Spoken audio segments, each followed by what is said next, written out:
So, welcome to Learning Together.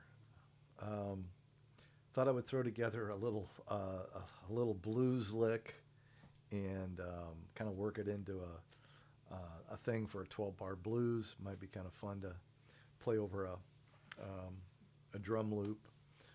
Um, so, I'll play just a little clip of it. This is the one chord out of the 12 bars.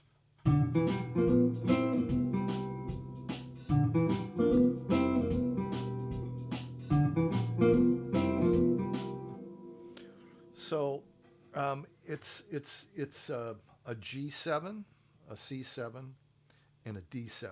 So a 1, 4, and a 5. G being the 1, C being the 4, and D being the 5. And instead of playing the chords G7, if you don't know what a G7 chord is, if all that sounds strange to you, um, if you do the E-shaped bar chord for the G, think of an E chord, barring across.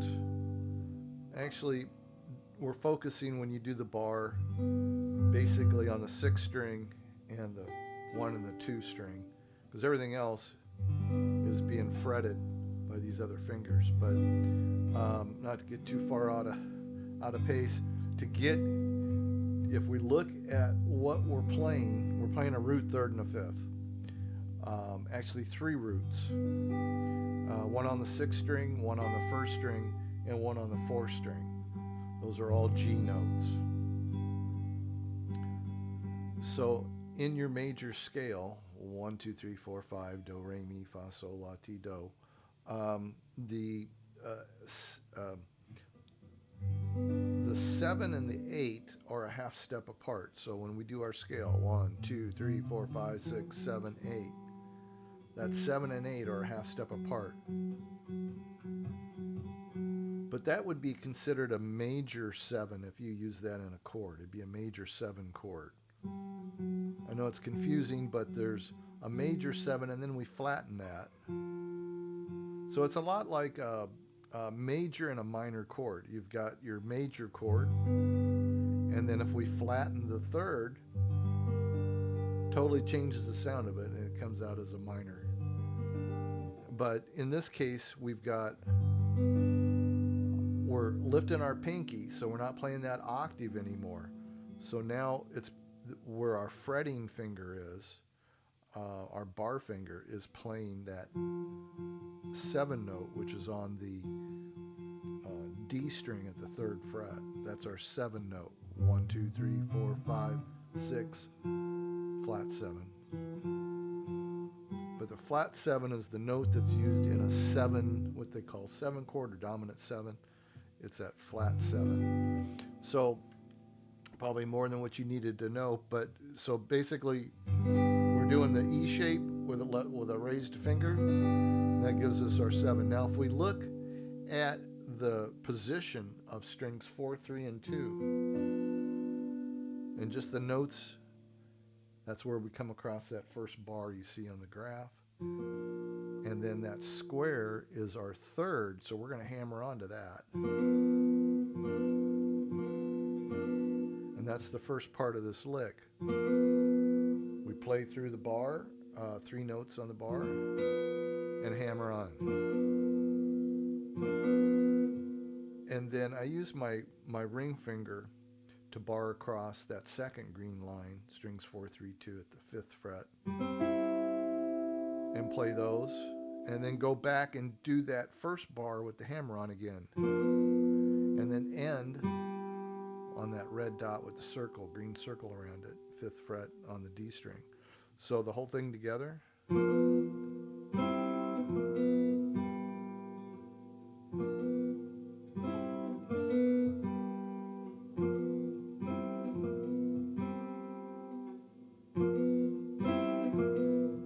So if you want something to practice, that's what you practice. And if you've never done anything like this before, it's going to take you a while because there's a lot of things that you're having to do. You're having to bar those 3, and you're having to do this hammer on, and then transition to this other bar for this other triad, repeat, and end. So there's a lot going on. So if nothing else, just work on that. So that would be for the G. And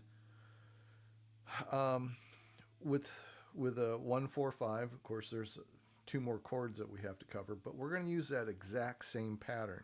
We're just going to move up the neck to the G. So the G is the 4 chord, or the 4th note in the scale of G, right? So if we take and count G for our 1, whole step to 2, whole step to 3, and a half step to 4. Okay, there's our 4th note, whole step to 5. There's our fifth note in the scale.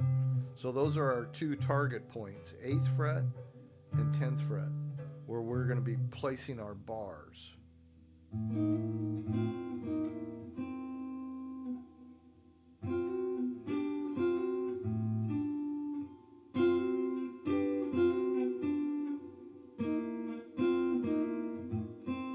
So now we got our 1, our 4, the 10th fret, or excuse me, the 8th fret, and our D at the 10th fret. Again, 1, 4, and 5. So you can practice that little lick in various spots. Because it's going to feel a little different playing it here than it did here. So give it a try in the different locations. Again, we got 3rd fret for the G, 8th fret for the C, and 10th fret for the D. So once you get that down, there is a little spice you can throw in there and add those red dots, which is kind of a walk up to it. I'll give you an example. So we're starting at that 5th fret on the A string. And as we're following those red dots.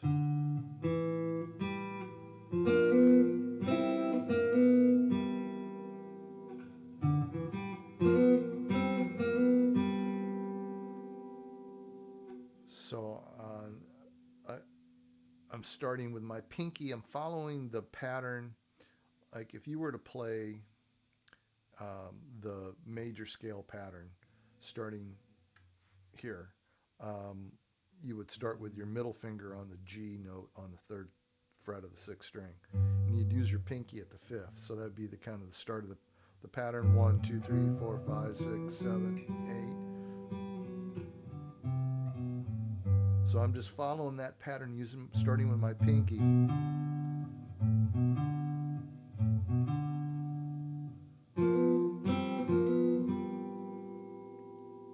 Now when we move to the C, we're going to put our pinky, it's going to start on the 10th fret. I know that's the fret that we're barring for the D, but we're starting the C on that 10th fret.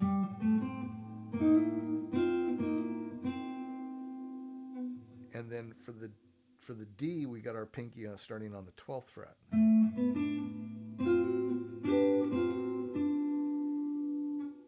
So there we've got all 3 positions.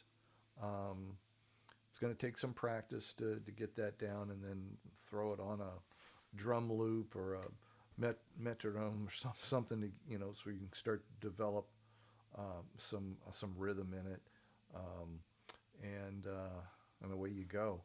So I'll play through this loop that I made. I used it on a Trio Plus, which you don't know, it's a pedal. You basically teach it the pattern. It picks up on the bass and the drums and adds them to your mix. So it's kind of a combination pedal. Does pretty cool. I enjoy it. I use it a lot for practicing and making loops and progressions and whatnot, and it works really well. So there's our 1 chord. 1 chord.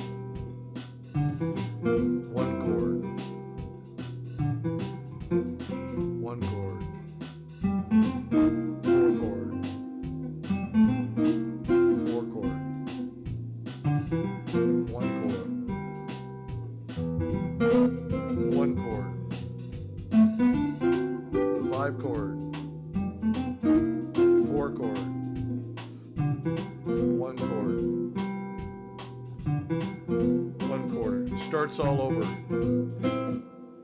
I didn't really use a turnaround in that, but I just played the one chord twice. Normally you play a 1 and a turnaround, or a 1 and a 5. I just did 1 twice, make it simple. But anyway, so there you go. A few other things on that 6th string, just a little quiz. The 6th and the 1st string, the notes are all the same. So if I'm playing these 2 notes, they're both the same. But where on the 6th string would you find a G sharp? All right, that would be the 4th fret. That's your G sharp. Where on the 6th string would you find a C sharp? That would be your 9th fret. Where on the 1st string would you find an A? That would be on the 5th fret, which also holds true on the 6th string. Where on the 6th string would you find an F? That would be the very 1st fret. Same for the 1st string, of course. Where on the 6th string would you find a B, like in boy? That would be at the 7th fret. So it's good to know where those notes are on the fretboard. Keep working on this little quiz here to kind of get you to stop and think about where all those notes are located. So, all right, have some fun with that, and we'll see what else we can come up with.